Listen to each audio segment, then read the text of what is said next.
What's up, guys? Bailey here. Today in this video I have my official UFC 319 predictions, man. This card is absolutely stacked. Prelims to main event. Let's just get into it, guys. So first we got Brian Battle versus Nursultan Ruziboev, right? Now I love Brian Battle. Actually met this dude. I'll throw the photo up here from my Instagram. It's pretty cool, man. He's a tall dude. He's got a lot of volume. Long reach. He's very tough. Now, I know that Ruziboev did get a knockout. I believe it was his last fight where he got a knockout win. And he might have the grappling, but he's not that great.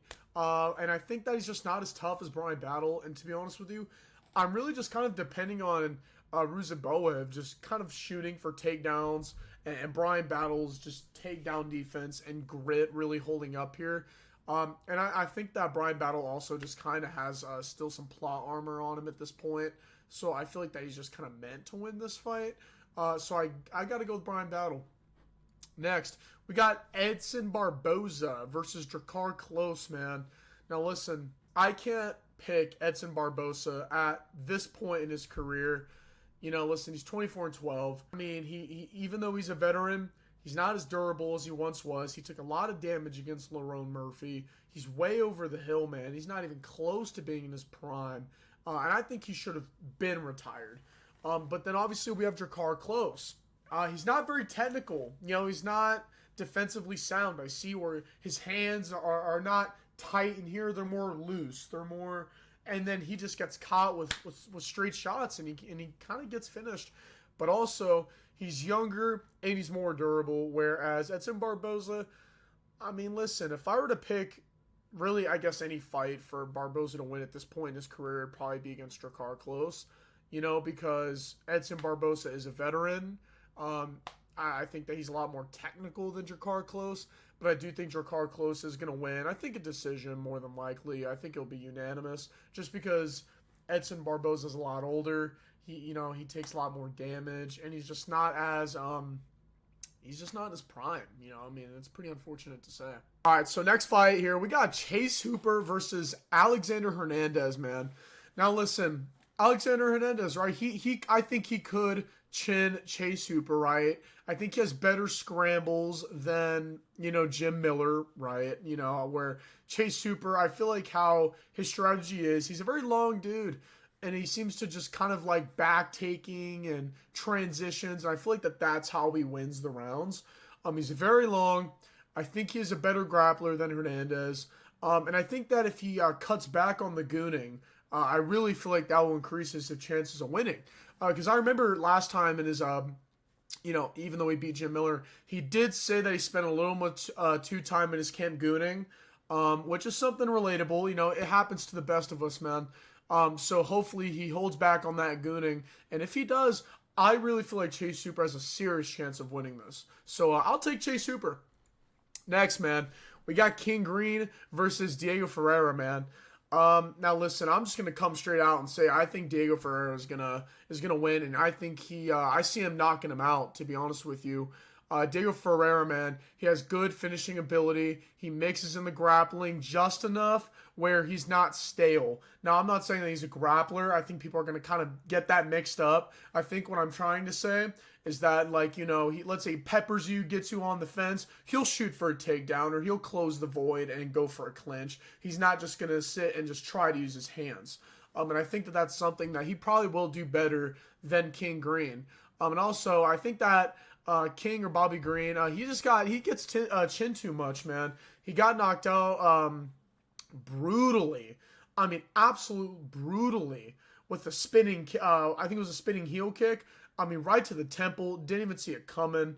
And I think that he might get reckless if he does do really, really well in this fight. You know, I mean, let's just say that King Green comes out and Diego Ferreira, him meet in the middle, and Green's just peppering him, and he's jabbing, boom, and he's going to start going, yeah, what's up, man? What's up? And he's going to start getting comfortable, and I think Diego Ferreira could catch him. I really do. I think that King Green could get chinned. So I'll take Diego Ferreira by knockout. I think probably second round. But if it does go past the second round, then, oh, yeah, it's going the full way, and nothing's going to happen. So next, we're on to the main card. we got Tim Elliott versus Kai Asakura. Now, Tim Elliott, right? Listen, he's tough, but he's not really. I mean, I kind of hate to say it, but he's your run-of-the-mill. I don't want to say gatekeeper, but he's a grappling guy. He's a decision merchant. Not very exciting to watch. While Kai Sakura, on the other hand, he's very, very wild. He's a complete contrast of Tim Elliott. Very wild.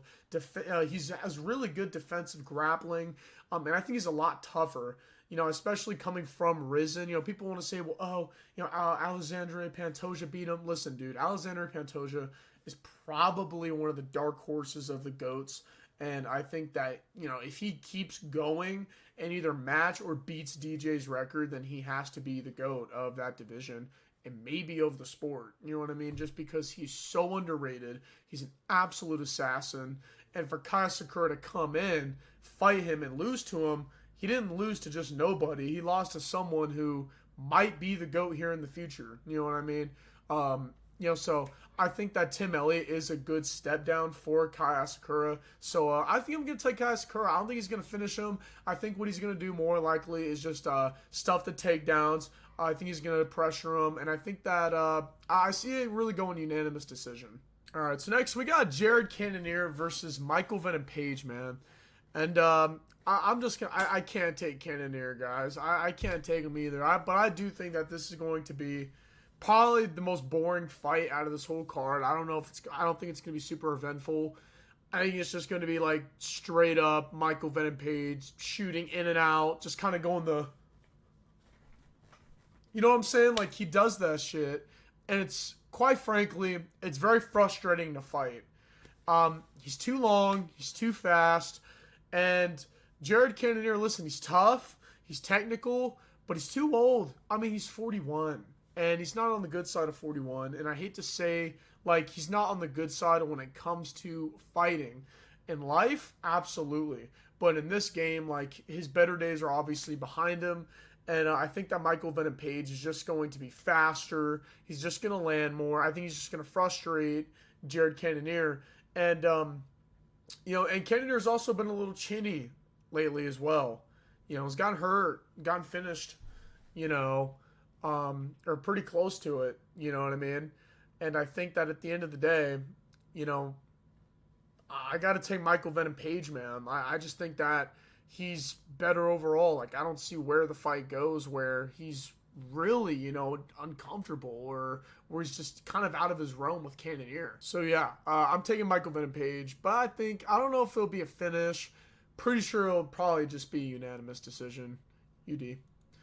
Anyways, we got Jeff Neal versus Carlos Prates, man. Obviously, I got to go with Carlos Prates. Now, listen, Jeff Neal, he's very defensively sound. He's battle-hardened. I mean, he's given a lot of guys a run for their mill. But listen, Carlos Prates, he's got a deeper bag. He's faster, and he's just got more tools. I think he's just slightly better overall. Even though Jeff Neal, I really think that his best performance against like maybe an up-and-coming new guy was when he still lost. It was against Shavkat Rakhmonov where he got choked out. But he still gave him a fucking hell of a fight, you know what I mean? And even leading up now, you know what I mean? And I feel like that Jeff Neal and Neil Magny are like the same, you know what I mean? Just like kind of fraud checking them, fraud checking at certain levels. So I feel like that this could be an opportunity for Jeff Neal to fraud check Prates for sure. But I do feel like Carlos Prates is better. I just feel like I said, he's quicker, he's faster, he has a deeper bag, more tools, and I feel like that we're just going to see that here in this fight. So I'll take Carlos Prates. He could get the finish, but I think it'll probably more than likely go to a decision. So next, we got Lerone Murphy versus Aaron Pico. Now listen, man. Aaron Pico, man, he's powerful. He's all-American wrestler, but I think his power is pretty overrated. I'm not even gonna lie. Listen, Lerone Murphy's longer, he's tougher, he's a higher level, and I gotta take Lerone Murphy. Listen, he is a bit of a slow burn. He's not really someone who goes out there and swings and bangs. He's very safe. He's very strategic, and I think that that's going to go a lot longer of a way. Lerone Murphy, man, Coming off a very nice win against Josh Emmett, and I watched that fight. It was very nice. And I think that Lerone Murphy, like I said, he's just cleaner, a bit more technically sound, and like I said, he's a slow burn. He's someone who really doesn't, he thinks about the long run. He doesn't think about just the end of the round. He thinks about the end of the fight, you know what I mean, or 10 minutes in the fight, 15 minutes in the fight. You know, he's someone who likes to take probably a lot more factors into consideration. And I think Aaron Pico is just kind of more relying on his power and his wrestling. I think he's just going to try to go in there and try to knock him out. So I got to go with Lerone Murphy to win here. So next, dude, the main event for UFC 319, boys. We got Dricus du Plessis versus Khamzat Chimaev, man. Now let's talk about this fight. I gotta say, this is probably the most unpredictable main event of the year for a lot of reasons, right? I mean, because Dricus du Plessis, let's go over him, right? He himself is an unpredictable fighter. He's very, very tough. And something that I think is fair to say is that he's not really elite at one thing. You know what I mean? He's not a specialist striker or a specialist grappler or a great wrestler, you know, or someone who just has this like insane cardio who's just like this mission. No, man. He's someone who's good at everything and he just finds a way to get the job done. He just gets the job done. However, in that moment, he needs to get it done. You know, and he himself, like I said, is very unpredictable because he's not really a specialist in anything. He doesn't really have a go-to game. He's just kind of in there and he just does what in the moment he wants to do. But then also you got Khamzat Chimaev, man, who's a lot bigger. He's probably a lot stronger than him too. His grappling and his wrestling is something that is hard for anyone to, I guess, deal with, right? And there's no avoiding it. There's no avoiding the wrestling. And I did hear Dricus du Plessis talking about how, listen, well, I mean, I'm working about my jiu-jitsu, and you can't avoid the grappling. And I think that that's a very good mindset to have because you're fighting Khamzat Chimaev. He's going to shoot for the takedown. He's going to close the distance. He's going to try to come in and really fuck you up. You know, and that's just me being honest. But I think that Dricus du Plessis is going, hey, listen, right? I know he's going to shoot it for the takedown. I know he's going to close the distance. I'm not going to be able to avoid that. This is what I got on the table to try to equalize that. Outside of that, I think it's kind of even on the feet because, well, Khamzat Chimaev is a wrestler and Dricus du Plessis, he's kind of clumsy and goofy. And I mean this in the nice way. He's not very technical either. You know what I mean? He just, like I said, his punches kind of loop. He just kind of goes in and just blitzes in. You know what I mean? That's kind of his deal. That's his specialist, the blitz. You know what I mean? And, man, in terms of who I think is going to win, man, I gotta go with, Steven. It's tough for me even sitting here right now because there's just so much going into it. But I gotta go with Dricus du Plessis, man. I think that he's gonna get the job done. I wouldn't be surprised if Khamzat can finish him, but I think if it gets outside of the first round, I see Dricus du Plessis winning. So I'm gonna take Dricus du Plessis, man. So yeah, guys, that, and I'm not very confident because, like I said, this is so unpredictable. But I do think he's gonna win. But I don't know, man. And on top of that, like, he broke Robert Whittaker's teeth, so I don't feel very good about that. But yeah, anyways, guys, that is my UFC 319, almost pretty much full card breakdown and predictions. So I hope you guys enjoyed this video, and let me know in the comments who you guys pick to win. And yeah, see you guys in the next video whenever I make one. Peace.